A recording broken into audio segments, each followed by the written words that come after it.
તમને ખબર છે, માણસ ક્યારેક સાચે જ એકલો લાગે છે જ્યારે એ ભીડમાં હોય અને છતાં એનું પોતાનું કોઈ ન લાગે. સાચા લોકો હંમેશા ઓછા જ હોય છે. એ કોઈ અકસ્માત નથી, કારણ કે સાચા રહેવા માટે હંમેશા મુખોટા ઉતારવા પડે છે. એટલે જ હું કહું છું, એ હિંમત બધામાં નથી હોતી. ઘણા લોકો તમારી સાથે હસે છે, ઘણા લોકો તમારી સાથે ચાલે છે, પણ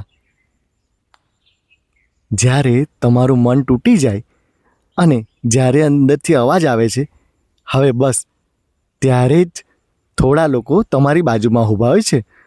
સાચા લોકો વાતોમાં નથી દેખાતા, એ ઓળખાઈ આવે છે.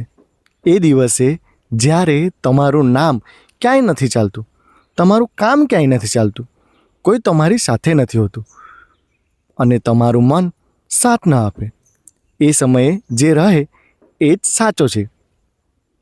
સમય બધાને બદલે છે, પરિસ્થિતિ બધાને અજમાવે છે અને સંબંધો એમાંથી છટકી જાય છે. એ છટકણી પછી ઘણા લોકો બચી જતા હોય છે. પણ એક વાત યાદ રાખજે, સાચા લોકો ઓછા હોય છે, પણ એ હલકા નથી હોતા. એક સાચો માણસ 100 ખોટા કરતાં વધારે તાકાત ધરાવે છે. એટલે જ લોકોની ભીડમાં ક્યારેય ડરશો નહીં. જો આજુબાજુ સાચા ઓછા લાગે તો સમજી લેજો, તમે ખોટાની ભીડમાંથી બહાર આવી ગયા છો.